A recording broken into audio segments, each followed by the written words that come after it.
Hi class, this is Unit 2, Lab 2.5, Making of the Fittest and the Natural Selection. And here are my 5 questions with the answers.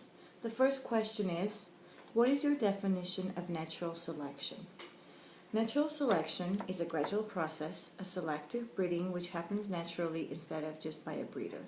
In a process of natural selection, organisms possessing certain genotypic characteristics that make them better adjusted to an environment tend to survive, and they tend to reproduce and increase in number, and they are able to transmit their genes to their surviving generations. The second question is, what is your definition of adaptation? Adaptation is a process of adapting to new environment or different conditions that allow the organisms to survive and reproduce themselves. Question number 3, what was your favorite part of either video? I found both videos interesting, and I really enjoyed getting information from both of them. But my favorite part was in the second video, where the doctor went to Africa, and he was going to the market and testing the people for free, thus getting some blood from them for his research. So this way he was helping out the people there, telling them whether they were sick or just checking them for free, and also getting some blood for himself, which he tested thousands of people to come to a conclusion for his research. Question number 4 is, what do you still have questions on? In the first video, I was actually wondering whether there were only pocket mice out in the valley of fire, or other creatures also that had gone through the evolution process.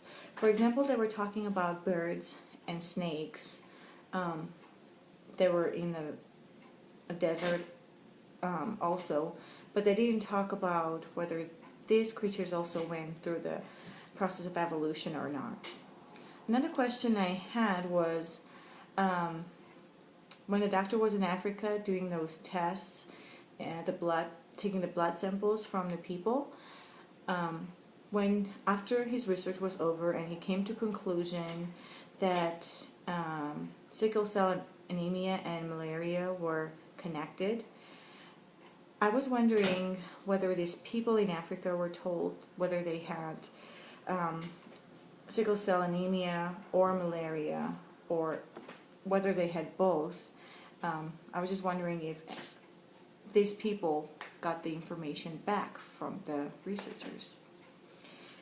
Question number 5 is, what do you think is likely to be a selective pressure of humans in the future, and why?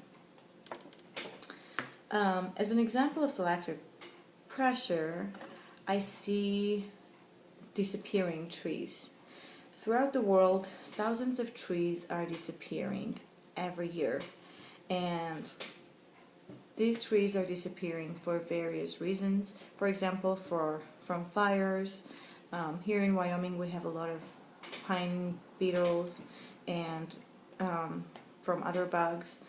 People are cutting them down in different countries for various reasons again, and this can affect the environment and ecosystem on the long run.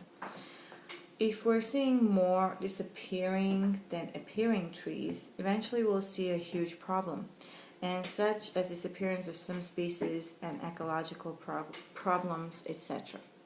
So that's my point of view from the selective pressure that would affect the human's future. Thank you.